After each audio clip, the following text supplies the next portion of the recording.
l'inquiétude des Ivoiriens parce qu'il y a un homme responsable qui est à la tête de ce pays et qui a travaillé à mettre en place des éléments, des instruments, qui a rendu l'État fort, qui a équipé l'armée de sorte à ce que personne ne puisse déranger la quiétude des Ivoiriens. Parce que aujourd'hui, tu es d'accord avec moi que les défis sécuritaires à nos frontières sont beaucoup plus importants et plus difficiles à traiter un cas de rébellion. Parce que la rébellion, au moins, là, elle a un visage, on peut discuter avec elle, avec ses responsables. Mais des terroristes, on ne discute pas avec eux. Aujourd'hui, le Burkina, il n'y a pas de rébellion là-bas, mais tu sais la situation dans laquelle le pays se trouve, au Mali et au Niger également. Pourquoi les 3 présidents sont partis? Soit parce qu'ils ont volé l'argent, soit parce qu'ils ont tué quelqu'un, mais c'est parce que ceux qui ont pris le pouvoir ont estimé qu'ils sont arrivés dans une situation d'incapacité à assurer la sécurité et la défense donc des pays, et donc ils les ont chassés. Alors, donc quand tu as failli à ton rôle régalien, donc de protéger ton territoire et protéger les citoyens qui y vivent, pourquoi est-ce que tu veux que quelqu'un vienne pleurer pour ça? M. Laurent Gbagbo avait l'armée, avait les militaires, avait la gendarmerie, la police, les renseignements généraux pour donc se battre pour que personne ne puisse diviser le pays en deux. Donc quand par irresponsabilité, par incapacité de gérer un pays, vous avez laissé des gens diviser le pays, mais on ne vient pas après pleurer pour dire non, c'est à cause de ces gens-là que j'ai pas pu travailler. Pokora, je peux te faire motion parce que j'ai l'impression que tu es dans ton salon là, tu es chez toi. Non, s'il te plaît, moi j'ai écouté tout le monde. S'il te plaît, je suis pas dans mon salon, un peu de respect. J'ai été invité dans ce débat. Je n'ai plus ma parole. Laisse-le, il va parler. Voilà, laissez-moi parler. Il y a trop de vous avez tous les jours, tu répètes la même, tous les jours, tu répètes les mêmes choses. Voilà, donc laisse, on te fait motion comme ça, tu vas continuer à parler. Non, Clarisse, il faut rappeler à Bijou et à... Non, 6B, non, je sais que tu es chez toi sur ce panel. Hein. S'il te plaît, pardon.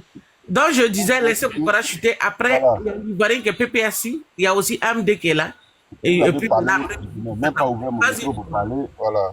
Vous avez fait le temps maximum que vous voulez. Laissez-moi développer. Donc, j'ai dit, M. Laurent Gbagbo a été incapable. Parce qu'un président de la République, quand il vient, il a un programme qui concerne tous les secteurs.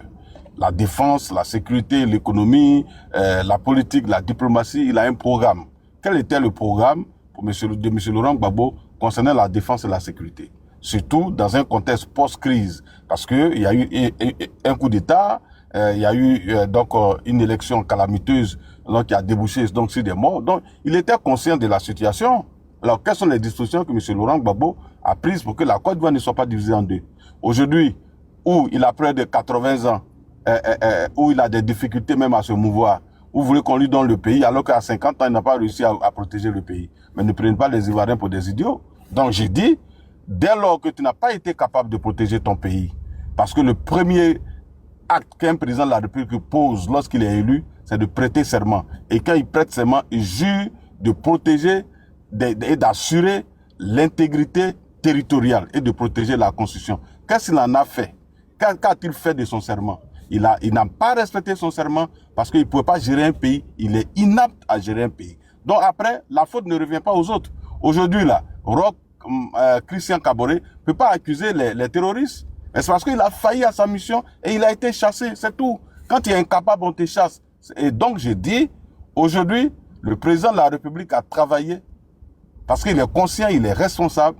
Donc, il sait que les Ivoiriens lui ont fait confiance, lui ont donné la clé du pays. Il faudra que le jour qu'il va partir, il donne cette clé avec l'entièreté donc de la maison. C'est ce qu'il fait. Mais que M. Laurent Gbagbo, qu'est-ce que M. Laurent Gbagbo a cédé aux autres? Un pays divisé en deux. Tu peux pas prendre donc prétexte, oui, et on m'a empêché de travailler. Des gens, dans cette rébellion avec qui? Il n'y avait même pas de généraux. Un jeune étudiant qui vient, il vous dérange, et puis vous voulez accuser les gens. Des généraux, des gens, Lida Kwasi, on nous disait qu'il était le meilleur en stratégie militaire. Ministre de la Défense, qu'est-ce qu'il a fait? 60% du territoire leur ont échappé. Donc aujourd'hui, vous allez venir dire quoi aux Ivoiriens? Donc il a échoué. Chez nous, on dit quand Gurabougou a brûlé, on ne demande pas après boire du Kabato. Parce que tout a brûlé. Donc, tu as échoué à la base, Il n'y a pas d'excuse. Voilà pourquoi aujourd'hui nous disons, aucun Ivoirien ne va donner Non, je fais Kokora, check, tu es où à ces dictons? Un dicton de chez nous. Donc, nous disons que ce monsieur et son équipe sont des incapables, ils ne peuvent pas gouverner un pays. Voilà, donc on fera tout pour que ceux-là, donc vraiment ne puissent même pas gagner 3 mairies. Aujourd'hui, les élections donc, de 2023 ont démontré que les Ivoiriens ont perdu toute confiance en vous. Ils vous ont donné 2 mairies parce qu'ils ne peuvent plus adhérer à votre vision. Et d'ailleurs, vous n'avez aucune vision. Quel est votre projet? Quel est votre programme de gouvernement pour les Ivoiriens en 2025? C'est seulement la candidature de Laurent Gbagbo qui est votre programme. Vous pensez que c'est ça qui remplit l'assiette de quelqu'un? En Côte d'Ivoire, les jeunes attendent la candidature de M. Gbagbo pour aller pour remplir leur assiette ou bien pour chercher du boulot. Il faut qu'à un moment donné, vous redescendez sur terre. Pour terminer, j'ai dit, et encore à AMD, je te rappelle que M. Guillaume Soro n'a pas quitté le RHDP pour plusieurs raisons. Il a quitté le RHDP parce que lui-même l'a dit à Paris. Il a pensé que le président Ouattara allait lui passer le pouvoir en 2015. Ça n'a pas été le cas. Il a pensé qu'en 2020, on allait lui passer le pouvoir comme sur un plateau d'or. On allait lui donner le pouvoir sur un plateau d'or. Il n'a pas eu le pouvoir. Donc, il est parti et il a dit à Paris, il dit, j'ai le sentiment d'avoir été trahi parce que M. Ouattara avait pris des engagements vis-à-vis de ma propre personne. Donc, il n'a pas eu ce qui lui revenait selon lui, mais il est parti. C'est tout à fait normal. Donc, arrêtez de distraire les Ivoiriens en disant que M. Guillaume serait parti parce qu'il n'était plus d'accord avec la gouvernance et qu'il y avait du sectarisme, il y avait du tribalisme et que non, c'est des histoires, il faut arrêter. Si en 2020, le président Ouattara avait dit que Guillaume Soro est le candidat du RHDP, il ne serait pas en train de dire, ce qu'il dit aujourd'hui. Donc il faut arrêter de distraire les Ivoiriens. M. Bédi également est parti parce qu'il pensait qu'au nom des accords du groupement politique RHDP, le pouvoir devait revenir à lui en 2020. On a dit non. Donc lui aussi il est parti, c'est tout à fait normal. C'est pas pour d'autres raisons. Voilà, parce que si c'était pour des raisons de gouvernance, vous n'auriez pas fait près de 8 ans ou 9 ans avec le RHDP parce que on avait fini pratiquement les 2 mandats quand vous êtes parti. Donc arrêtez de distraire les Ivoiriens. Merci infiniment, Clarisse. Merci, Kokora. Il y a l'Ivoirien qui est PPSI, il y a aussi AMD. Entre les deux, je ne sais pas qui veut rebondir avant Bijou faire sa motion. Oui, Clarisse, je voulais répondre rapidement parce que Kokora a dit tellement de choses que vraiment. Bon, Bijou dit qu'il y avait déjà, je ne sais pas s'il a une petite Voilà, AMD, attends, on va voir ce que l'Ivoirien a dit. Et puis après, tu vas, s'il te plaît. Bijou qui avait une petite, il était chaud aussi là, je ne sais pas si. Bijou, fais ta motion. Bijou, tu es là? Ouais, je suis là. Fais ta motion à Kokora. Kokora, salut, ça fait un moment. Voilà, je vois que tu n'as pas changé de ligne. Sois le bienvenu sur ce panel où tu es bien servi. Voilà. Donc, où tu es bien servi et puis permis de dire un peu ce que tu veux sur Gbagbo, ta ligne qui ne change pas. Kokora, tu peux nous dire qu'est-ce que Ouattara a fait de mauvais au niveau de la République de Côte d'Ivoire? Puisque d'après toi, si on t'écoute là, c'est tous les autres là qui sont fautifs. Gbagbo est devenu votre chipendance. Dis-nous, qu'est-ce que Ouattara a fait de mauvais vis-à-vis de la société et de la République de Côte d'Ivoire? Merci. Ok, avant que Kokora ne rebondisse, comme il y a l'autre là qui est PPSI, l'Ivoirien, ouvre ton micro. Non, d'accord. Tu es là, l'Ivoirien? Oui, je suis là. Oui, je suis là. Qu'est-ce que tu as dit? Oui, mais j'écoutais Kokora. Kokora, je l'écoute, c'est pas aujourd'hui, je l'écoute sur les panels. Il a toujours, comme Bijou vient de le dire, c'est toujours la même routine. Il n'a toujours rien dit d'important dans ses prises de parole, c'est toujours les mêmes choses qu'il dit. Donc, lorsqu'il changera quand même disons, lorsqu'il apportera de nouveaux éléments dans ses prises de parole, je pense qu'on aura l'occasion de pouvoir l'affronter. Sinon, depuis des années, c'est la routine dans ses prises de parole. Voilà. Kokora n'a pas nié que ce sont des rebelles. Il n'a pas nié que ce sont eux qui ont sémé les troubles en Côte d'Ivoire. Il n'a pas nié que ce sont eux qui ont pris les armes en Côte d'Ivoire. Il ose parler de sécurité nationale. Mais Gbagbo ne venait pas parce qu'il y avait une insécurité en Côte d'Ivoire. Ok, Gbagbo ne venait pas parce qu'il avait du djihadisme en Côte d'Ivoire, il y avait une rébellion en Côte d'Ivoire. Quand Gbagbo a pris le pouvoir, il n'y avait pas de rébellion en Côte d'Ivoire. Attends, voilà. Hier, comment s'appelle le jeune enfant perdu qui est devenu chose là? C'est que les gens disaient là, ça cause ils ont sauté son panel. Donc fais attention à tes propos. Ah d'accord. D'accord, merci, Clarisse. Donc Gbagbo n'a pas pris le pouvoir parce qu'il y avait, n'est-ce pas, les terreaux en Côte d'Ivoire, même parce qu'il y avait une quelconque impunité en Côte d'Ivoire.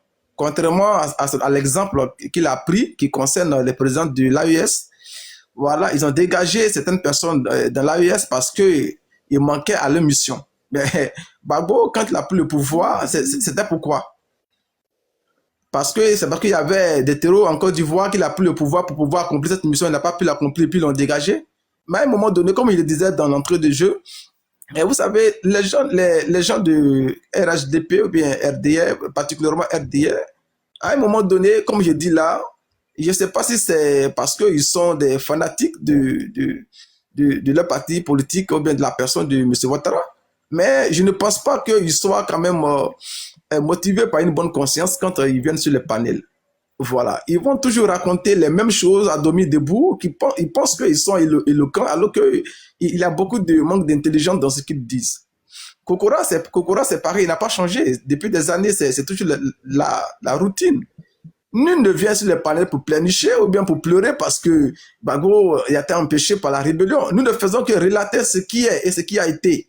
Voilà. Et puis deuxièmement, quand il parle de prudence sur Guillaume, je vais chuter par là parce qu'il n'a rien dit d'important qui peut me permettre de pouvoir développer.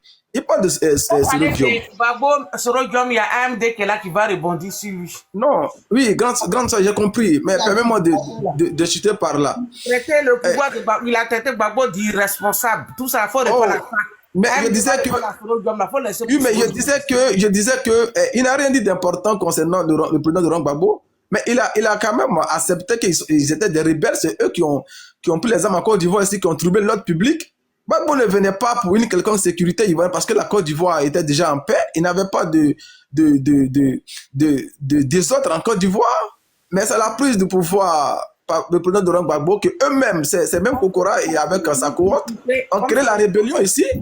Au nom de qui? La rébellion est venue au nom de qui? Et tous les chefs rebelles qui ont combattu aujourd'hui, on sait qui les a récompensés et ils sont dans quel gouvernement aujourd'hui? Même des analphabètes, des illettrés aujourd'hui qui sont dans l'armée, qui occupent de hauts rangs. On sait, mais pour qui ils ont combattu? Est-ce que même l'autre là, comment on l'appelle là? Le nom là m'échappe là. Un chef rebelle là, voici là, le nom m'échappe. Il a dit ici, en langue malinké, il a dit ici que c'est M. Ouattara qui les finançait, c'est lui qui leur avait donné des armes ici pour combattre. Mais il a dit, il a filmé. En une minute, on va passer la parole à AMD, il va rebondir. Oui, je vais laisser la parole parce que tout simplement, Kokora, c'est toujours la routine, il n'a rien dit d'important qui peut me permettre de développer quoi que ce soit. Kokora, oui, pardon, je vais chuter là, Voilà. Donc, comme je disais, Kokora n'a rien dit d'important, il n'a rien dit de bon, c'est toujours la même chose, la même routine. Le jour qu'il apportera des éléments nouveaux, mais parce qu'il sera confronté par rapport à ça. Voilà, je pensais qu'il allait dire quelque chose d'extraordinaire. Bon, écoutez, je vais laisser la parole à AMD qui va développer. Ok, je peux répondre à leur motion. Alors, rapidement... Oui, AMD complète ta motion, il va répondre. Il y a deux personnes qui sont là, il y a Bijou et Amas, ils vont parler. AMD, il faut compléter, Kokora va répondre en même temps, conclure. Ok, bon, clair, non, moi j'ai une analyse à faire parce qu'il a dit beaucoup de choses, surtout sur mon président. Et puis, bon, comme il y a eu la motion, le truc, mais j'ai une petite motion quand même pour lui parce que il a dit beaucoup de choses. Kokora, quand il traite par exemple le président Laurent Gbagbo d'irresponsable parce qu'il n'a pas pu contrecarrer la rébellion, et je voulais savoir, l'attaque de Bassam avait été faite sur quel règne? Est-ce qu'à un moment donné aussi, il n'y a pas un manque de responsabilité aussi à ce niveau? Voilà, répondez à ça et puis après peut-être voilà, je vais répondre. D'accord. Donc, je vais commencer par, je crois que le frère, comment il s'appelle, l'Ivoirien. Bon, malheureusement, je ne peux pas inventer des choses. Ce que j'ai dit, c'est une réalité. Et M. Laurent Gbagbo, il n'a pas changé pour que mon discours change. Ce que j'ai dit, je parle donc de sa gouvernance. Et donc, je ne sais pas ce que le monsieur attend que je dise. Peut-être qu'il attend que je dise, M. Laurent Gbagbo est beau, son pouvoir a été bon pour qu'il ait la possibilité donc de réagir. Malheureusement, vraiment, je ne veux pas te faire plaisir. Ce que j'ai dit, il est clair. Vous dites que le président Ouattara est le père de la rébellion, c'est lui qui a envoyé la rébellion. Je dis, c'est un manque de responsabilité de la part de votre président à partir du moment où lui-même l'avait dit publiquement que M. Ouattara était le père de la rébellion et qu'il allait démontrer à la face du monde lors de leur face-à-face avec des preuves à l'appui. Mais à la fin du débat, je t'invite à peut-être à le... Je sais pas quel âge tu avais au moment des faits, mais tu as la possibilité de retrouver la vidéo sur YouTube. Nulle part, il n'a réussi à démontrer que Ouattara était le père de la rébellion.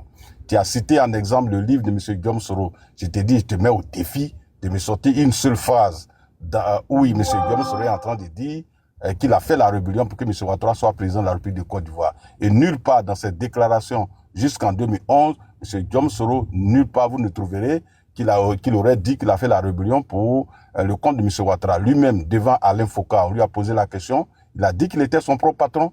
Il a dit que M. Ouattara n'avait pas à financer une rébellion. Je crois que les faits sont là. Maintenant, si vous voulez croire au Père Noël, ça c'est votre problème. Mais nous disons, d'ailleurs, M. Laurent Gbagbo, il était le président de la République de Côte d'Ivoire. Il avait les moyens donc de pouvoir saisir M. Ouattara avec ses preuves et puis le faire condamner ou bien l'envoyer devant un tribunal. Mais quand on a été président et qu'on a été totalement incompétent, irresponsable, donc d'arrêter ceux qui trouvent ton pays, mais c'est vraiment malheureux qu'après on vienne dire non, on se réfugie derrière des subterfuges donc du genre, oui, c'est la rébellion qui m'a empêché de travailler. Quand je parle, il faut écouter. J'ai nié la rébellion et j'ai dit, ce n'est pas de notre responsabilité. Parce que si c'était de notre responsabilité que c'est le président Ouattara, pourquoi vous avez éliminé le général Robert Gueye? Parce que vous l'avez dit publiquement. Donc vous avez menti pour tuer le général Robert Gueye. Si je comprends bien. Parce qu'il ne peut pas avoir deux pères d'une même rébellion ou d'un coup d'État. Vous l'avez dit publiquement sur les antennes internationales. Et à la RTI que le général Robert Gueye était l'initiateur du coup d'État. Et suite à cela, vous l'avez éliminé. Tous ceux qui étaient chez vous, vous les avez éliminés. Pourquoi vous l'avez fait? C'est ça, vous devez expliquer aux Ivoiriens pourquoi ça a été comme ça. Donc arrêtez de tromper tout le monde. Parce que tout le monde n'est pas idiot. Ça, je te le dis en même temps. Maintenant, tu dis que ce que j'ai dit n'est pas important. Mais bon, si c'est pas important, en tout cas, je ne peux pas dire des choses pour te faire plaisir. Moi, je parle à ceux qui nous écoutent. Il n'y a pas de 300 personnes. Il y a d'autres qui vont trouver que ce que j'ai dit est important. Voilà, maintenant, ça peut pas te plaire. Ça, c'est ton problème.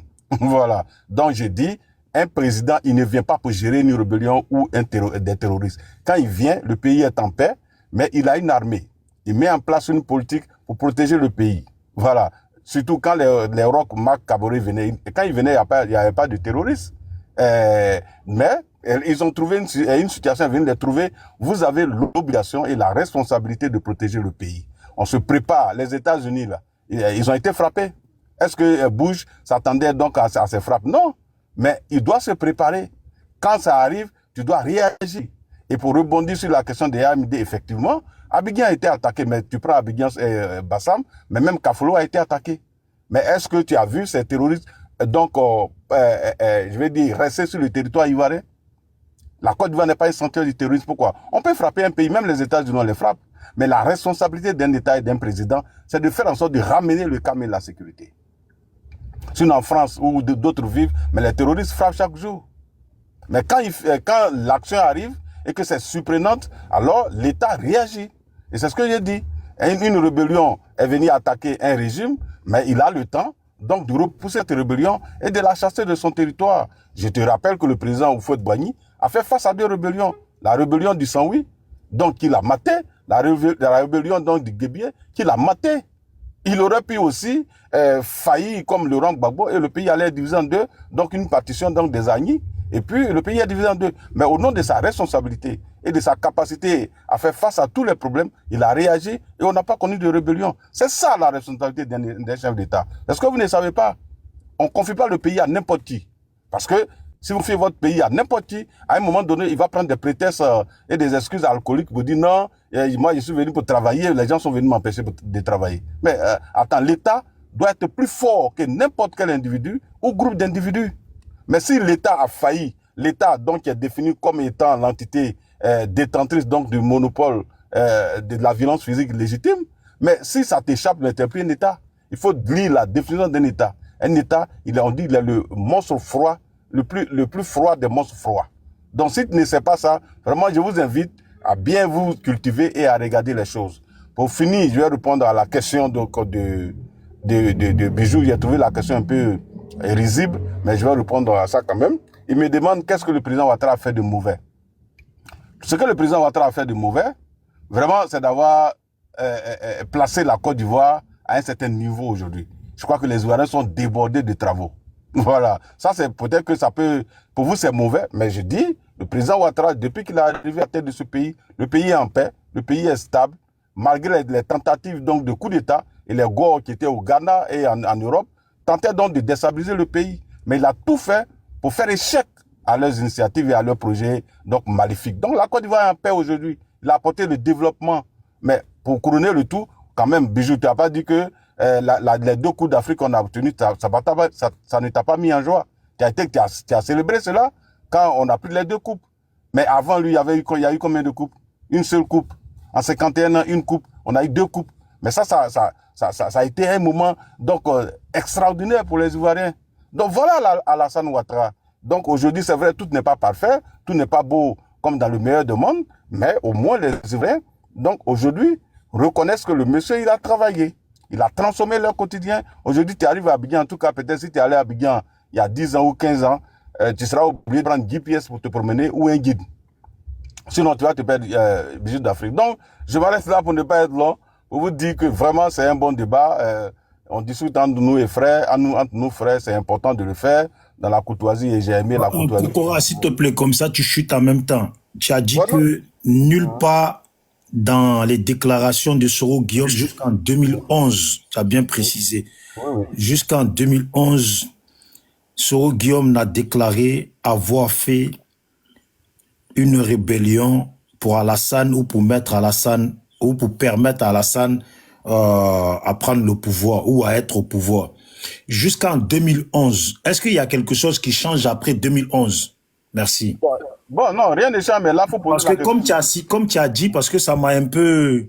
Voilà. Le fait que tu dises jusqu'en 2011, là, pourquoi tu n'as pas dit jusqu'en 2025 où nous sommes là? Voilà, même jusqu'en 2025, il ne l'a pas dit.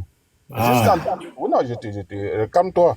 Même jusqu'en 2025, M. Guillaume Soro n'a jamais dit, d'abord, que c'est le président Ouattara qui l'a financé, il ne l'a jamais dit.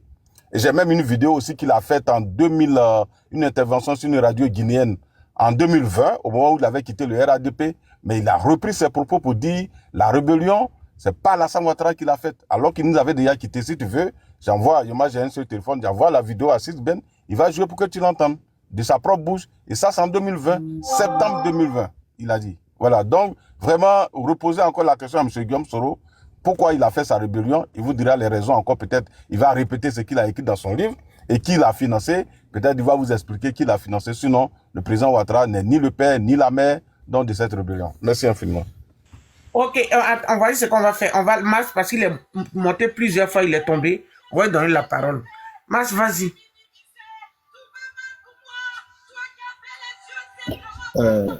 Merci beaucoup pour la parole. Directement sur les propos de Kokora. Oui, je vais directement sur les propos de Kokora. Parce qu'il était là depuis. Kokora dit un truc et son contraire. Kokora dit que ce qui engage Bakongo engage Batogo en tant qu'individu.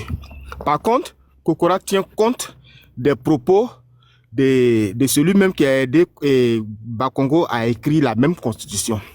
Quand il veut parler de Ouaraga Obu, parce que ça arrange Draman, alors c'est bon. Par contre, leur docteur en droit, Bakongo, qui fait partie de ceux qui ont écrit la constitution actuelle là, lui, ce qu'il a dit là, c'est pas une parole d'évangile.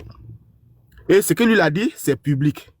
Par contre, ce que Ouaraga Obu a dit dans un couloir à Ouattara, là, ça c'est parole d'évangile. Et là encore, il n'est même pas capable de nous montrer ça aujourd'hui pour dire, voici la vidéo de Ouaraga Obu, où il dit, ah monsieur le président, telle condition là, ça peut vous faire de vous un président non. Vous voyez, c'est ça le RDR. Dit un truc et son contraire. Il dit par exemple que Soro Guillaume n'a pas dit que Ouattara est le père de la rébellion. Mais Soro a dit pire. Soro dit en 2008, cela a été créé, le poste de vice-président au RDR. Que ce poste-là, lui a été promis par Ouattara. Que ce poste lui a été promis par Ouattara et que lui, il a cru à Ouattara et puis il a suivi Ouattara. Mais c'était quoi le deal? C'est quoi le deal pour qu'un chef de parti politique promette le poste de vice-président qu'il crée spécialement pour un rebelle? Ce que j'ai dit, j'ai fait écouter la vidéo, puisque j'ai mon deuxième téléphone, lui n'a pas son deuxième téléphone, malheureusement il n'a pas cette chance. J'ai fait écouter la vidéo rapidement de Soro Guillaume. Ça c'est hier ici hein, à Paris. J'ai fait écouter la vidéo rapidement. Ouais, je t'ai mis en grand là. Ah, merde. Ok. Je viens. J'allume mon ordinateur parce que ce téléphone n'a pas Facebook, malheureusement. Donc, je continue mes propos en allumant l'ordinateur. Parce qu'avec l'ordinateur, j'ai le Facebook. Donc, tu vois, Soro Diom dit ça. Il dit que lui, il a fait rébellion. Ouattara. Mais pourquoi vous, les PPAciens, vous voulez forcément défendre parler. AMD est là pour répondre à Kokora. Voici les propos qu'il a dit sur Gbagbo. C'est ça qui... Non. Ce qu'il a dit sur Gbagbo, là, mais je ne suis pas en train de défendre Soro. Il dit que la rébellion, là, eux le RDA n'ont rien à voir dedans. Donc, je suis en train de lui dire que c'est eux-mêmes les patrons de la rébellion. Je suis en train de dire à Kokora que tous les cadres... Il a dit aussi que c'est parce que Gbagbo était irresponsable qu'il s'est laissé dominer par la rébellion. Une rébellion... Je vais arriver dessus. Comme j'ai commencé sur la Constitution, parce qu'il vous a expliqué que ce que Ouattara Obu dit est plus important que ce que Bakongo dit.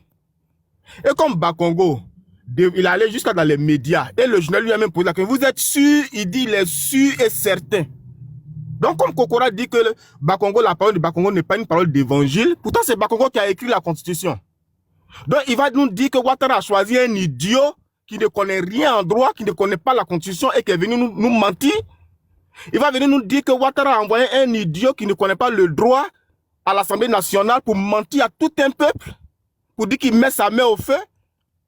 En l'occurrence, ça, Kambiré. C'est de ça qu'il s'agit.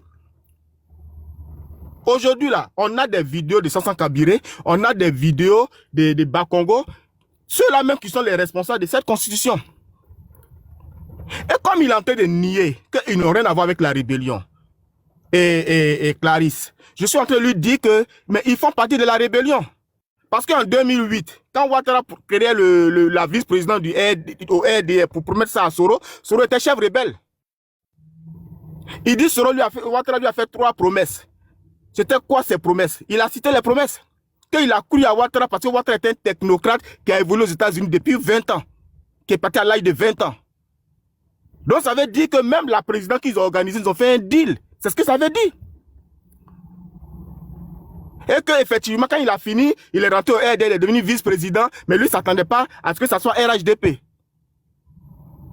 Donc aujourd'hui, nous dit que non, que la condition permet à Ouattara d'être candidat, c'est faux.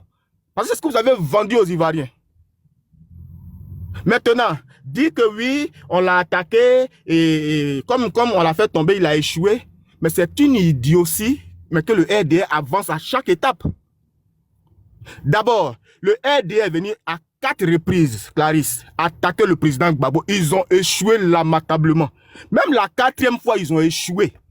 Ils sont allés prendre des Africains en otage avec l'aide de la France, qui a demandé à les réorganiser, et ils ont été réorganisés à la barbe et au nez de tout le monde. Même quand ils ont voulu prendre Abidjan, même en 2011, là, ils n'ont pas pu encore.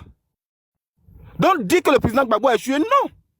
Ils ont plutôt été aidés par le colon qui n'a pas laissé et qui ne laisse pas les... Ça, c'est tous les pays de l'Afrique francophone s'organiser réellement et organiser leur armée. Sinon que le président Gbagbo a pris le pouvoir là, 2 mois après vous avez attaqué. Le RDA a attaqué. Ça a échoué. 6 mois après vous avez attaqué, ça a échoué. Pendant qu'on cherchait des voies et moyens pour réunir les Ivoiriens, on a même repositionné la Côte d'Ivoire. Il y avait un tournoi international de football à Bouaké, mais le RDA a attaqué le pays. Le RDA a attaqué et ils ont même pris une prise d'otage.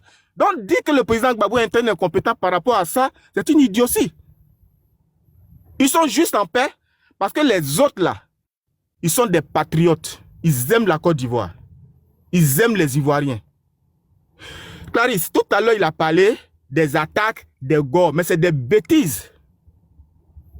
Je vais chercher la vidéo de Kone Katigna quand il est quitté rendre visite au président Gbagbo sur TV5. Il dit à la dame que non, que madame, remarquez très bien. C'est à la veille des reprises du procès du président Laurent Gbagbo qu'il y a les attaques. Est-ce que nous, pro Gbagbo, on sait que notre leader, il est dans la main des gens.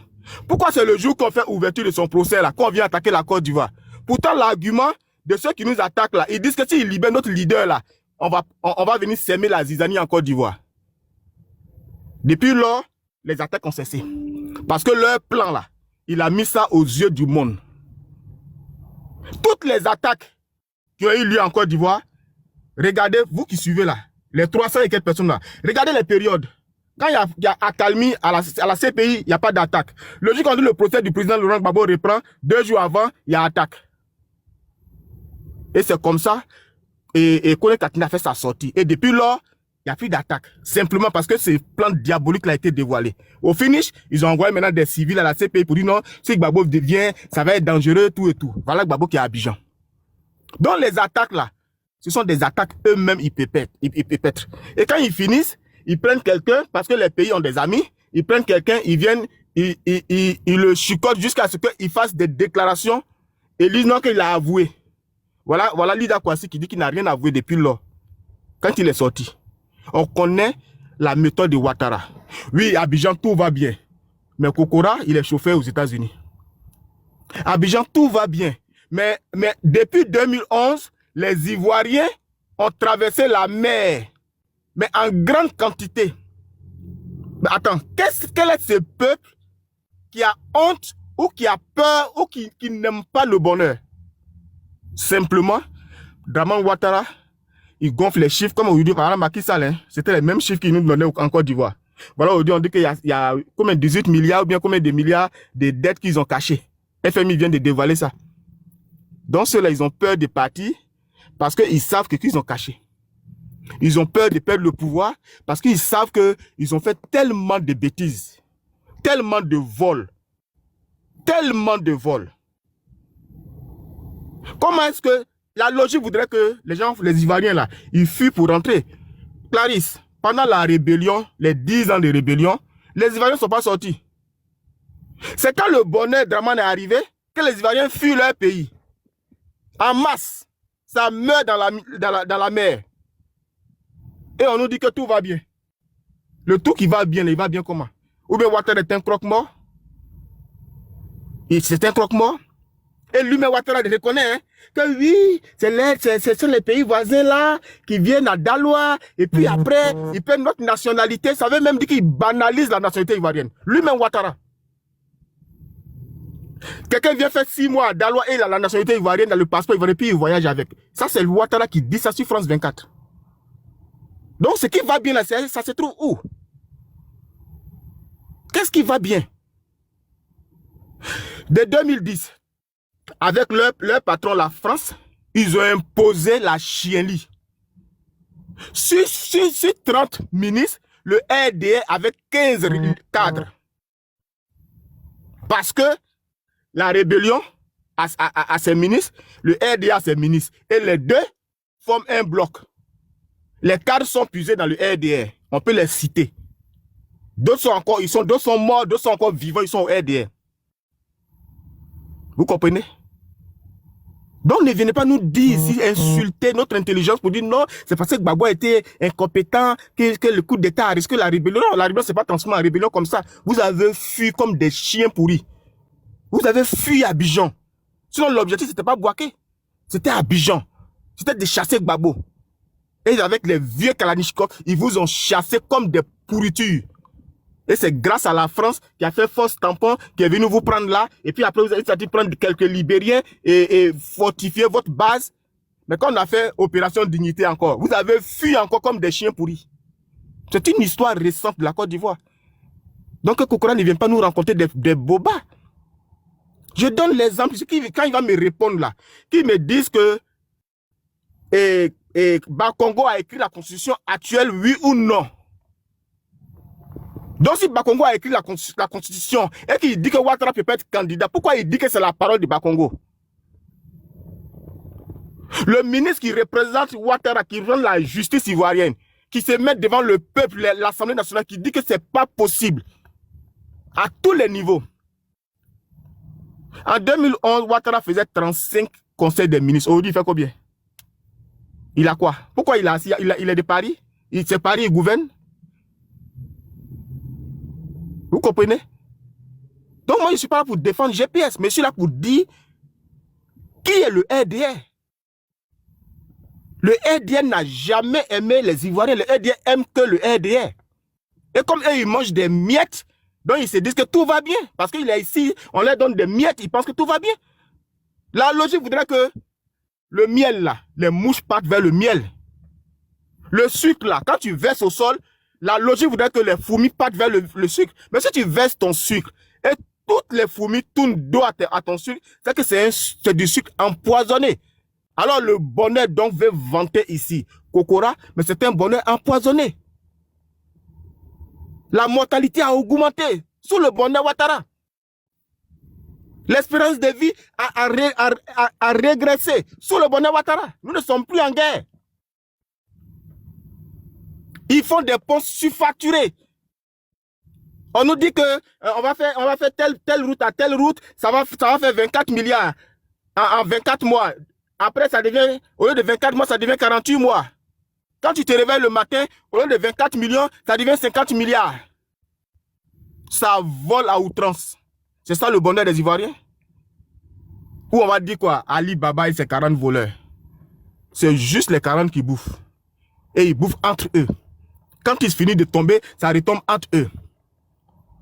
Ils nous disent, oh, Gbagbo, il a envoyé, mais quand tu fouilles le cercle de Gbagbo, c'est le RDR. Quand tu fouilles le cercle, toutes les entreprises, tous ceux qui ont commissionné, tout est RDR. Ils ont déchiqueté, mais le tissu social. Aujourd'hui, là, on ne peut plus parler en ivoirien. Dès que tu as dit gore, et puis ce qui va les surprendre, c'est qu'en Côte d'Ivoire, ils pensent que tout le monde est gore. Même au PPACI, tout le monde n'est pas gore. Toute l'opposition ivoirienne n'est pas gore. Quand tu entends sur les gore, mais vous allez être surpris. La Côte d'Ivoire, même Gaïwa là, tout Gaïwa n'est pas gore. Je dis Gaïwa parce que c'est chez Gbagbo. Peut-être que c'est un groupuscule. Et c'est ce groupuscule que vous regardez. Les Ivoiriens souffrent.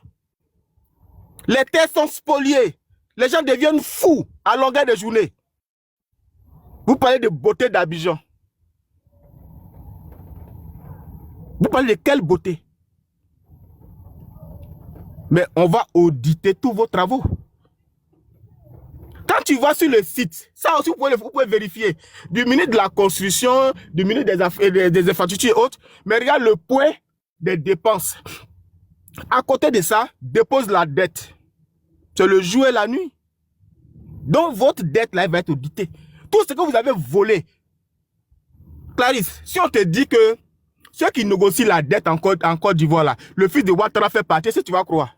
Pourtant c'est vrai. Quand on te dit que Ouattara vient au pouvoir, dès qu'il s'installe là, il n'a même pas bien fait fauteuil là. Il a arraché le contrat qualité. Ça veut dire quoi? Produit que vous mangez en Côte d'Ivoire là. La qualité là, c'est Bureau Veritas qui gérait ça. Il a arraché, il a commencé ça à Web Fontaine. Web Fontaine, c'est pour qui? C'est pas pour le mari de Fanta Catherine, la fille de Ouattara. Cette entreprise a été créée en quelle année? Clarisse, l'entreprise a été créée en février 2011. Et elle a eu le marché de tout ce qui rentre comme produit qualité en Côte d'Ivoire. À un moment donné même là, elle avait sa main dans la douane. Un peu comme Big Togo fait là. Dès qu'on veut un projet net, le lendemain, il crée une entreprise et puis l'entreprise a le projet là. C'est la même chose. Ça veut dire qu'ils ont un entonnoir. Ça tombe en haut, ils déposent en bas et puis ils mettent NAS. Et c'est sa lignée qui bouffe. Des gens qui ont dénoncé hier et les autres, non, Bédier confiait quoi à son fils. Le népotisme.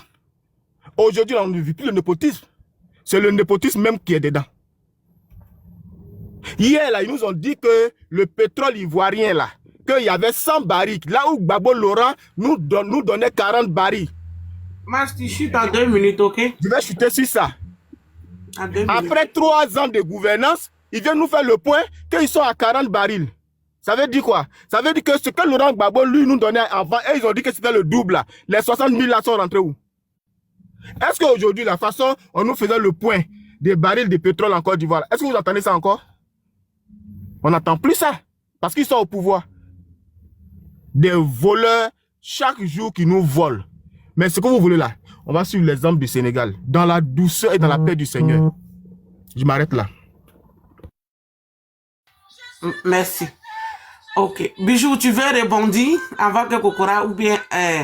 Amde doit parler. Bijou, tu es là? Je suis là, je suis là. Tu veux parler avant que AMD ou bien Kokora ne parle l'un des deux? Non, mais ouais, laisse parler AMD là. Ou Kokora. AMD, vas-y. Ou Kokora, si tu veux. Laisse Kokora d'abord, non, c'est pas mieux? Non, non. AMD, tu es là? Ou bien on va donner à AMD. Il fait taler comme ça. Comment il s'appelle? Ben. Kokora. Là, moi, je suis là. Je suis, Kokora, vas-y, tu faut rebondir ici. Non, j'ai eu un peu peur pour le frère. Je pensais qu'il allait piquer une crise, mais parce que il était très essoufflé quand il parlait. Bon, ça dit, plus les gars se prononcent, plus ils démontrent l'irresponsabilité de M. Laurent Gbagbo. Mais c'est suffisamment grave. Voilà pourquoi j'ai dit, les Ivoiriens ne doivent plus confier leur pays à des gens qui n'ont aucune compétence. Tout à l'heure, le frère, il dit, propos Kouala, c'est le RDR. Mais voilà un président de la République, ton opposition, ton parti, un parti politique de l'opposition et ses affidés font venir, selon toi, des déchets toxiques dans notre pays. Il y a plus de 100 personnes donc qui décèdent, 20 000 personnes contaminées, donc malades. Mais ces personnes ne sont pas inquiétées, Clarisse. Est-ce que tu penses qu'on peut avoir confiance à des gens de ce type-là? Aujourd'hui, il faut demander à quelqu'un de l'opposition ou de n'importe où de faire rentrer des déchets toxiques dans nos pays. Par quelque manière que ce soit. Mais il va lire, comme on le dit trivialement, il va lire. Voilà quelqu'un qui est venu au pouvoir. Lui n'est responsable de rien. La rébellion, c'est pas lui à lui de protéger le pays. Déchets toxiques, c'est pas à lui donc de protéger le pays. Et les responsables se promènent, se sont fait des milliards selon eux, mais ils se pavanent dans la nature. Et 10 ans, 15 ans après, ces militants se promènent pour dire non, oui, c'est pas lui, c'est les autres. Mais finalement, dites-nous, ce monsieur, il était assis au palais présidentiel, c'était pourquoi? C'était juste pour faire la belle vie? C'était juste pour s'occuper de ces 2 foyers? Non, à un moment donné, il faut arrêter. Il faut arrêter de banaliser vous-même le président de la République, Laurent Gbagbo, même s'il a été président par défaut, parce qu'il faut rappeler qu'il a été élu avec environ 1 million de voix sur 5 millions donc d'électeurs. Donc c'est un président par défaut, mais au moins il a été président, quel que soit ce qu'on va dire. Mais il avait au moins une responsabilité, parce que finalement, je me demande quelle est la responsabilité d'un président de la République. Si rien n'est de sa faute. C'est ça qui est le véritable problème. Et la vraie question qu'il faut se poser. Parce qu'un président, c'est lui qui a l'exécutif. Voilà pourquoi le législateur a tout fait pour que nous puissions avoir un régime présidentialiste hyper fort, pour donner le pouvoir au président de la République, à l'effet donc d'utiliser tous les leviers en sa possession pour maintenir l'équilibre dans la société. Mais qu'est-ce qu'il en a fait? C'est ça. C'est trop facile. Donc, alors que lui-même disait que tant qu'il est à la tête de ce pays-là, aucun centimètre carré du territoire ne lui échappera avant la rébellion. Ça veut dire qu'il a rassuré les Ivoiriens qui disposaient donc des moyens suffisants pour faire échec à toute déstabilisation ou à tout projet de déstabilisation. Mais finalement, il dirigeait 40% du territoire, là où des bidas, des gens qui étaient des sergents ou des soldats de rang, ont eu la possibilité de prendre 60% du territoire. Et tu dis, les gens ont fui. Ça, c'est la honte. Parce que finalement, au bout du compte, il est parti où à la CPI? Est-ce que tu penses que s'il n'y avait pas eu cette rébellion, Laurent Gbagbo allait partir à la CPI? Donc, malheureusement, vous ne tirez aucune leçon de vos erreurs, ni de vos bêtises. Et vous répétez les mêmes choses. Oui, les Ivoiriens ont faim. Les Ivoiriens sont fatigués. Quel est l'indicateur que tu dis ça pour dire que les Ivoiriens sont fatigués? On allait aux élections en 2023. Même à Gagnoua, vous avez perdu. Ce ne sont pas les animaux qui sont allés voter, hein. Ce sont les Ivoiriens. Mais même Gagnoua, là, que ce soit la commune ou la région, vous avez perdu. À l'ouest, là, vous n'avez eu aucune commune là-bas. À l'est, c'est 0. Mais vous continuez de croire, dur comme fer, qu'il y a des Ivoiriens encore qui vous suivent et qui seraient fatigués. Il faut aller au pays, tu vas voir. Je crois que de la bouche même de d'un de vos responsables, quoi, Blaise Lasme ou bien quelqu'un qui a dit, aujourd'hui, les jeunes ne s'occupent plus de la politique, quand on les appelle, ils viennent pas parce qu'ils sont en train de s'amuser. Oui, mais personne ne s'amuse quand il a faim. Mais aujourd'hui, quand on dit Imra, les jeunes sont là. Quand son concert est B, frère, des gens qui ont fait là, ils n'ont même pas l'argent pour aller regarder le concert. Quand on dit Zenab, les Ivoiriens sont là. Ça veut dire qu'ils sont en joie. Et je te rappelle, en dehors donc de vos récitations donc que vous faites, le rapport de l'université Oxford donc d'Angleterre vient de déclarer la Côte d'Ivoire le pays où les populations vivent heureuses. Mais qui est aussi américaine. Parce que l'évolution aujourd'hui du régime trumpiste Tu peux fermer, voilà. Et donc, Max, je t'invite vraiment à t'amarrer des informations. Le rapport vient de sortir. La Côte d'Ivoire, dans la sous-région, sont premiers. Parce que quoi? Parce que le gouvernement a investi dans des secteurs importants, l'éducation, la santé, l'environnement. Et aujourd'hui, les Ivoiriens vivent heureux. Tu nous parles de la mortalité à augmenter. Je serais tenté que tu me donnes des chiffres. Ça dit, vous venez dire des choses. Je ne sais pas où vous imaginez ça. Je te rappelle, je vais te donner quelques chiffres sur la mortalité maternelle.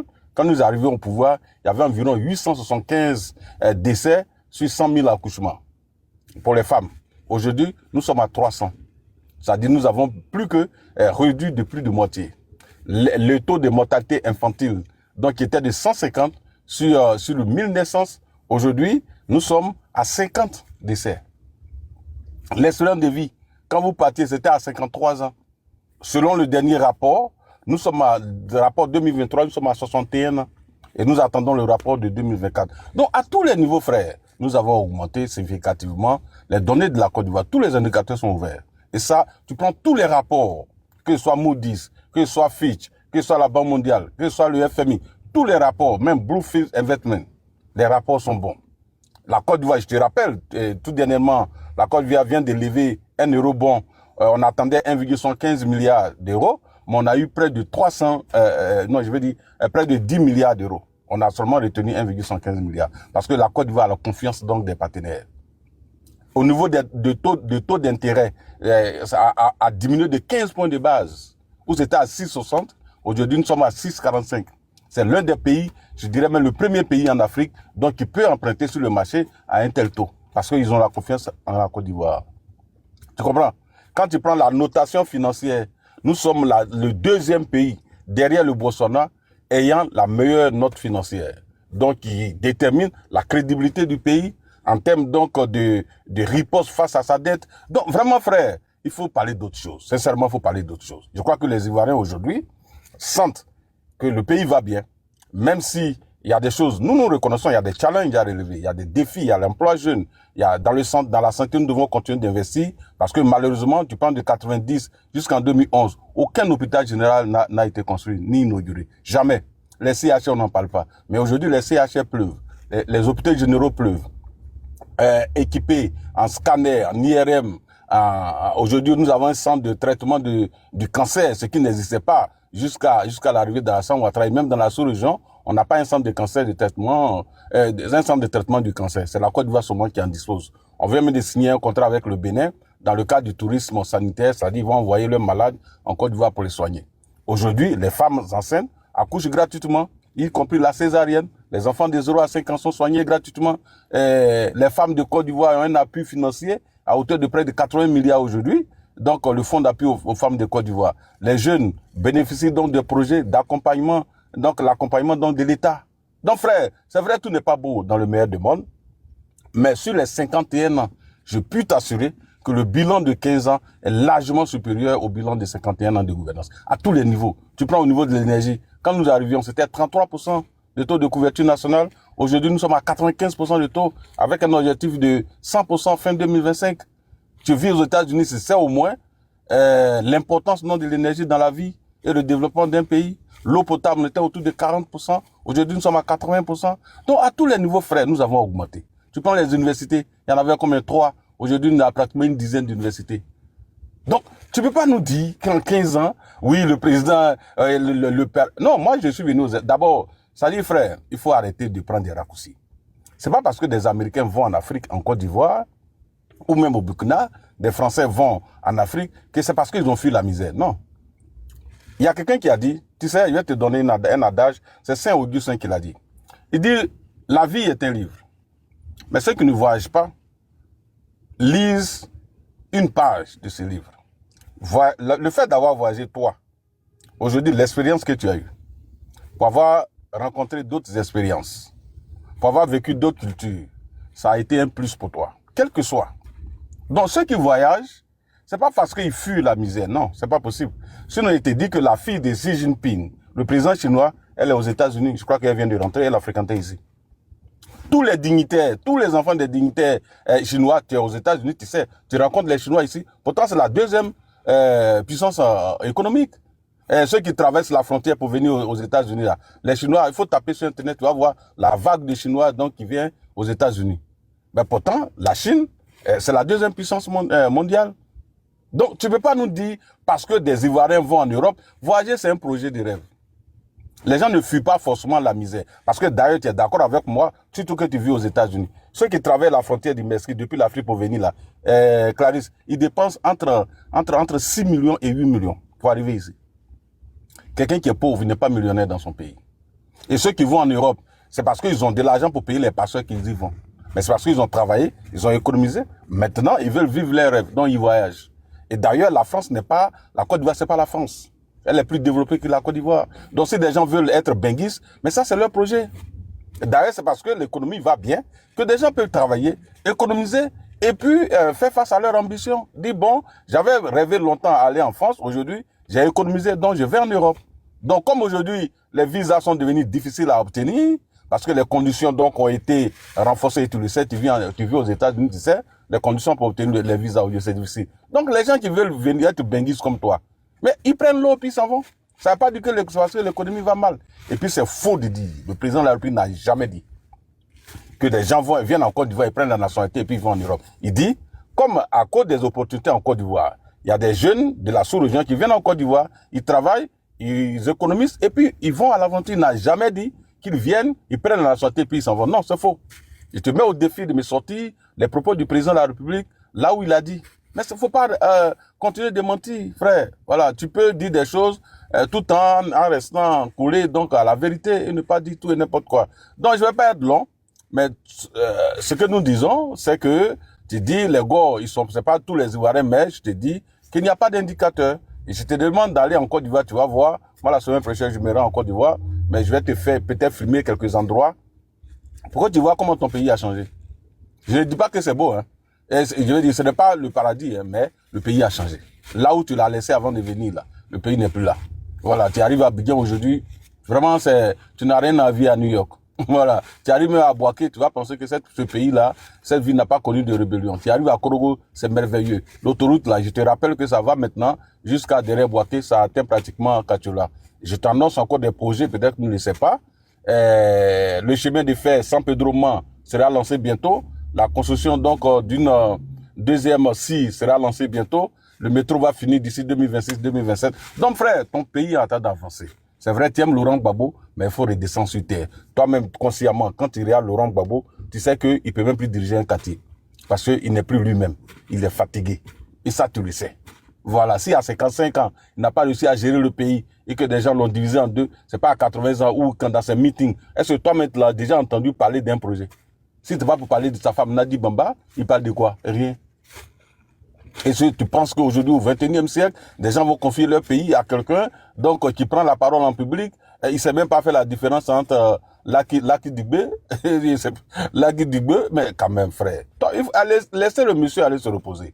C'est vrai, vous n'aimez pas Ouattara, mais dans votre camp là, vous avez aussi des cadres comme les Aoua Dombelo, les Katina et les docteurs. Vous pouvez valablement les prendre pour remplacer M. Laurent Gbagbo. Maintenant, bon, c'est les conseils que je vous donne. Ça peut ne pas vous plaire, mais moi, je pense que ça serait le vrai plan B parce que Laurent Gbagbo ne sera pas candidat.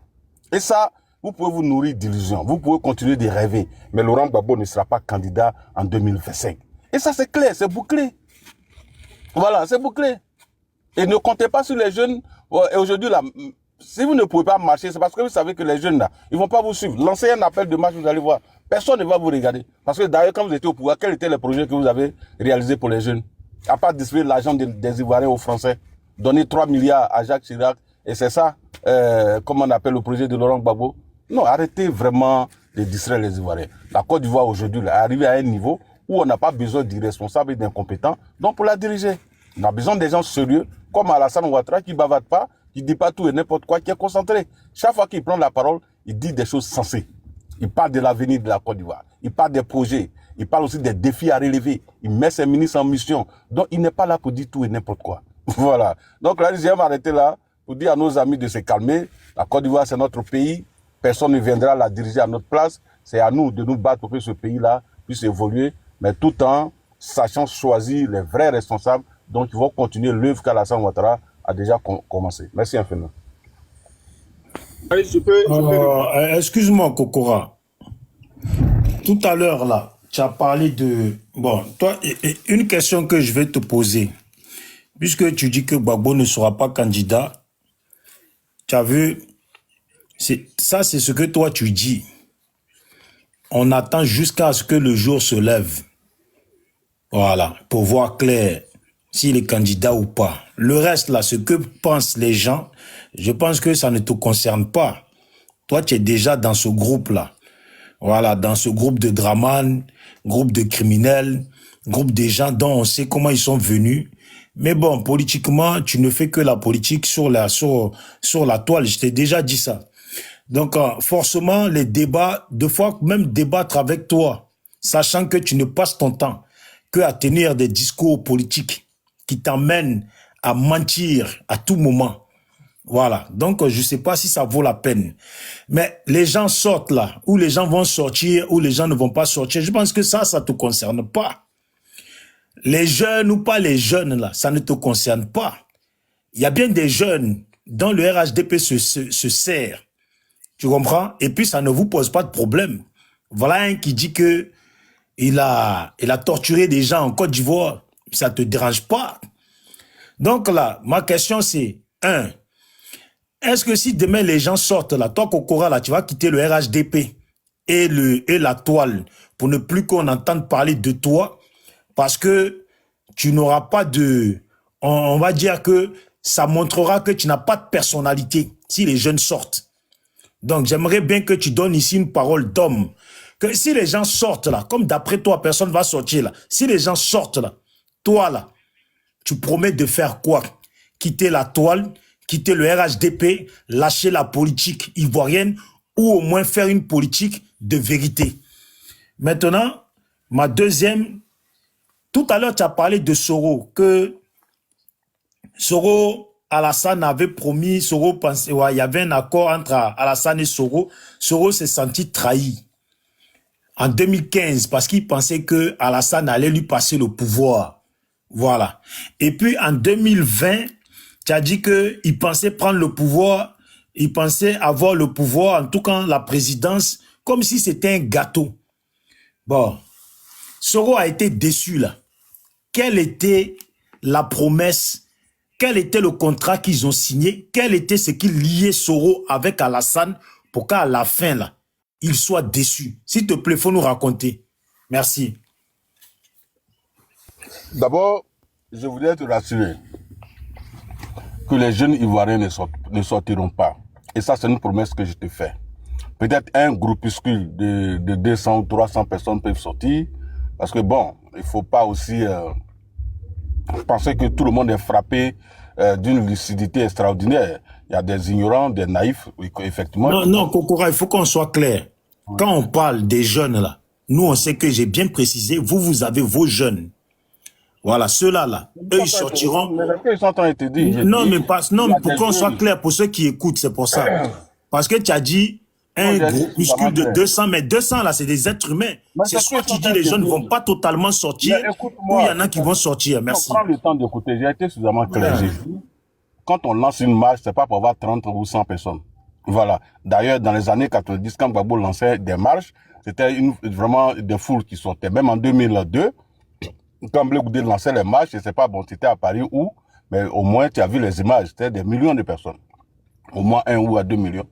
2 millions de personnes. Mais aujourd'hui, ce n'est pas le cas. Si le PPAC lance un appel, mais si les jeunes sont sortis, c'est peut-être 200 ou 300 personnes. S'ils ont trouvé, c'est 300.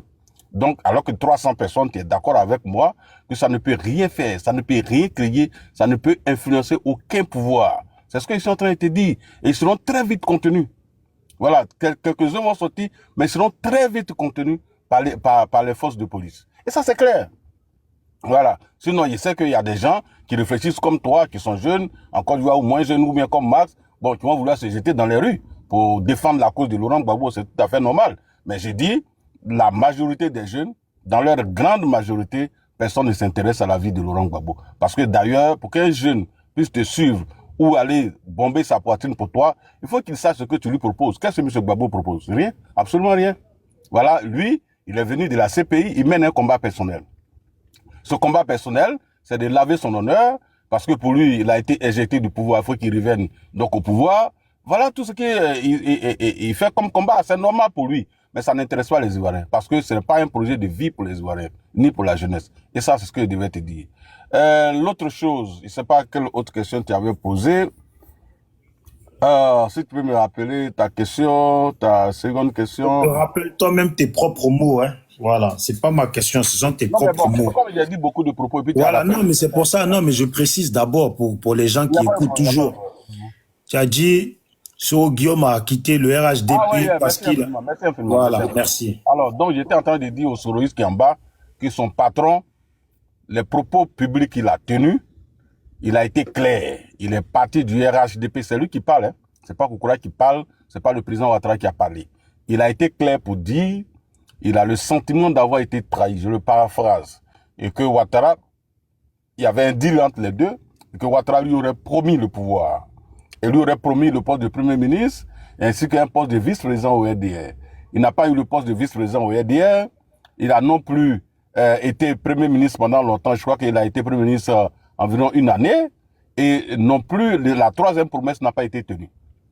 Donc, c'est pour cette raison qu'il est parti du RHDP. Donc, quand ces affidés, ces suiveurs viennent dire que Guillaume Soro a quitté le RHDP parce qu'il n'était plus en accord avec nous par rapport à la gouvernance, j'ai dit c'est faux, parce que ces propos sont publics. Maintenant, a-t-il eu un accord entre M. Ouattara et M. Guillaume Soro? Bijou d'Afrique, tu es d'accord avec moi que je n'y étais pas et je n'avais pas cette possibilité d'y être. Moi, je prends les propos de M. Guillaume Soro, et d'ailleurs, l'individu, on le connaît, c'est quelqu'un qui n'est pas, qui dit une chose et son contraire. Hier, c'est lui qui disait au pro Gbagbo, il n'avait pas fait souffrir leurs parents en étant en exil et qu'il demandait à Blé Gouzé de rentrer et que s'il n'avait rien à se reprocher, qu'il rentre. Aujourd'hui, c'est lui qui dit une chose et son contraire. Donc vraiment, ce monsieur... Oui, mais Kokora. Toi-même, ce sont tes propres paroles. Tu as dit... Non, tu as dit bijoux d'Afrique.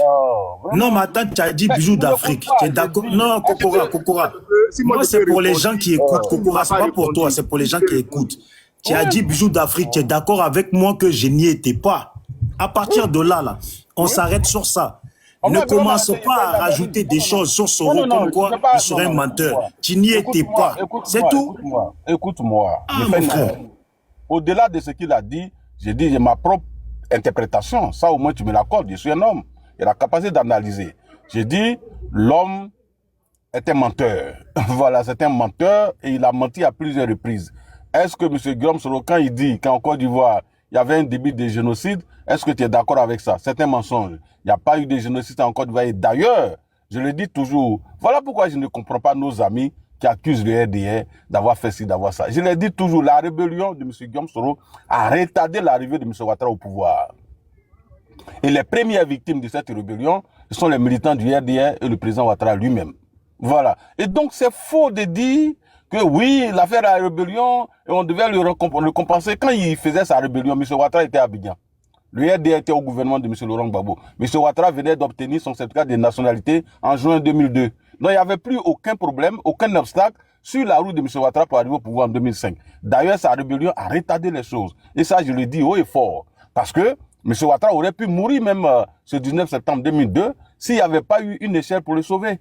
Alors, donc, si M. Ouattara était informé donc, de son coup d'État ou de sa rébellion, tu es d'accord avec moi, Bijou d'Afrique, que ce n'est pas un idiot pour s'asseoir à quelques encablures de la maison de Laurent Gbagbo alors qu'il y avait un coup d'État en préparation et il était bel et bien informé. Non.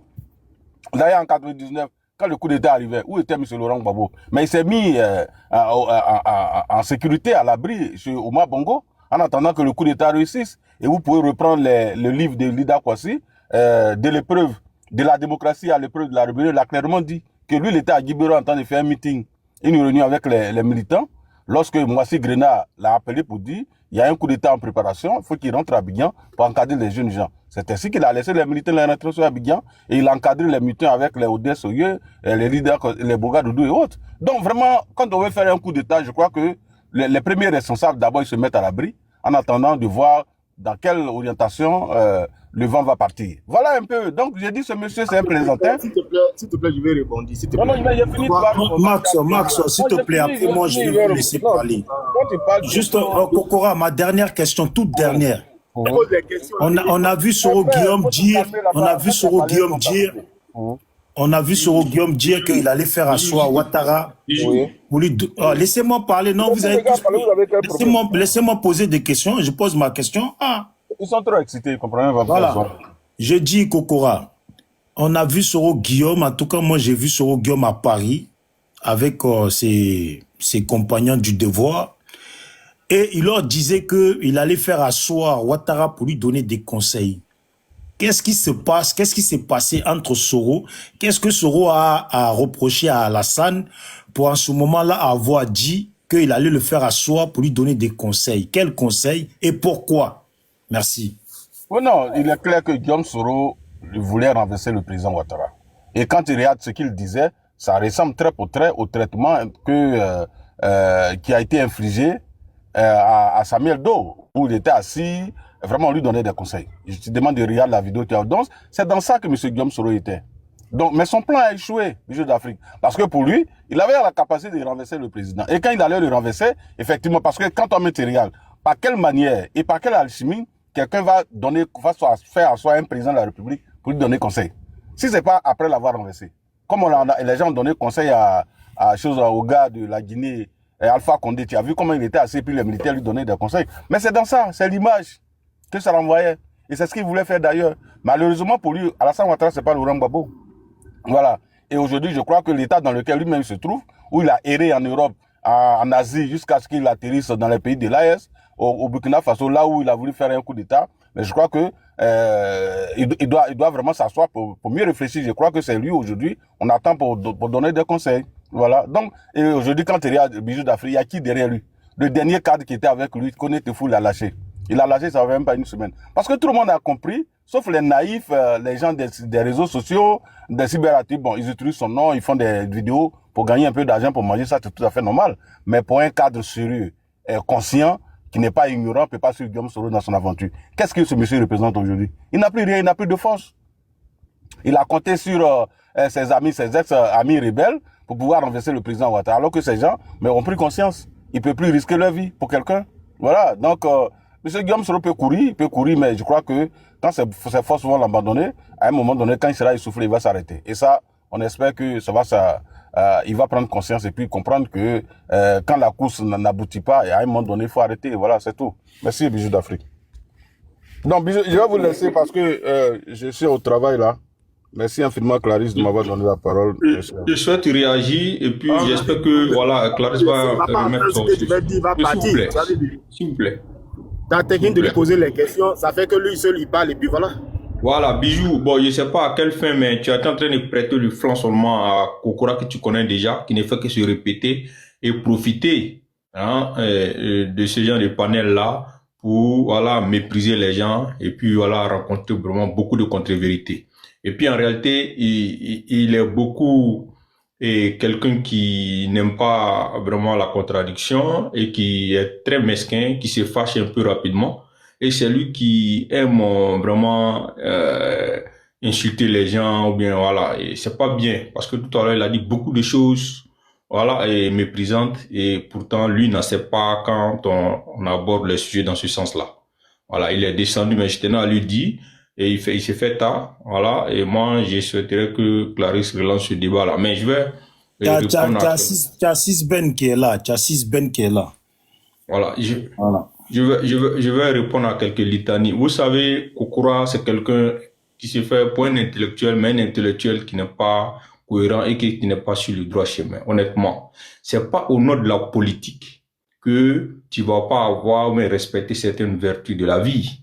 Parce qu'à un moment donné, Bijou, la question que tu as posée, Comme quoi, qu'est-ce qu'il connaît de Ouattara qu'il a fait qui n'est pas bien? Tu as vu la réponse qu'il t'a donnée. C'est pas quelqu'un qui est sincère. Et tu as posé une très bonne question. Qu'est-ce qui deviendra Kokora après lorsque ces défis, les défis qu'il lance aux gens et qu'il voirait le contraire de ces défis-là?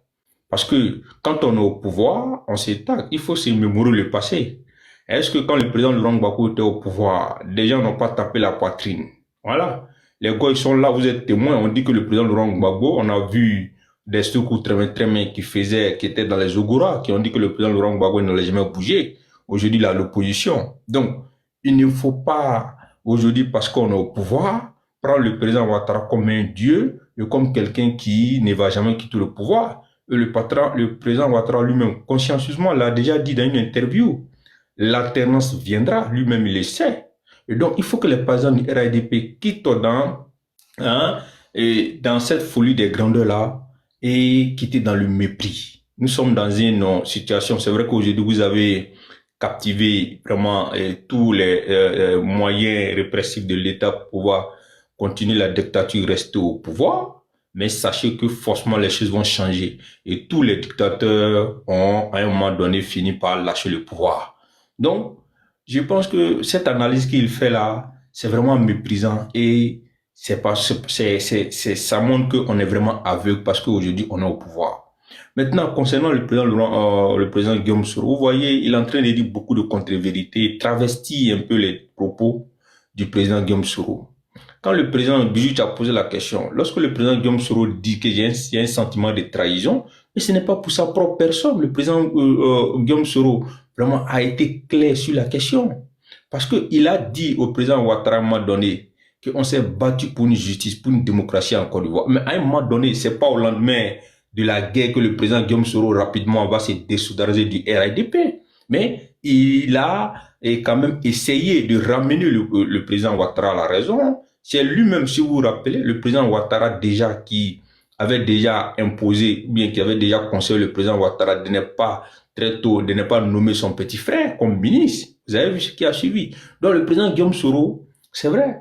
Parce que la question de la rébellion, je n'aime pas trop aborder parce que il faut qu'on passe à autre chose. En voulant parler de la rébellion, on va heurter des sensibilités, on va essayer. Bon, nous sommes dans un contexte très aujourd'hui spécial, qui est la réconciliation, qui est la venue. Tiens, mon ami, tiens. Ce conseil de Soro Guillaume, c'est que il a été un grand rebelle, reconnu de tous. J'ai été rebelle pour qu'Alassane Ouattara soit président. Oui. Et c'est ça la vérité. Voilà. C'est bon, je te laisse continuer. Belgique d'Afrique, voilà, ok. Donc, voilà, j'ai écho de ce que tu viens de dire là. Il y a quelqu'un qui dit en bas, non. Il ne faut pas recentrer le débat sur la rébellion à un moment donné parce que ça perd un peu en conjoncture. Ça veut qu'on laisse le débat. Donc, c'est pourquoi je voulais pas. Sinon, il y a un débat.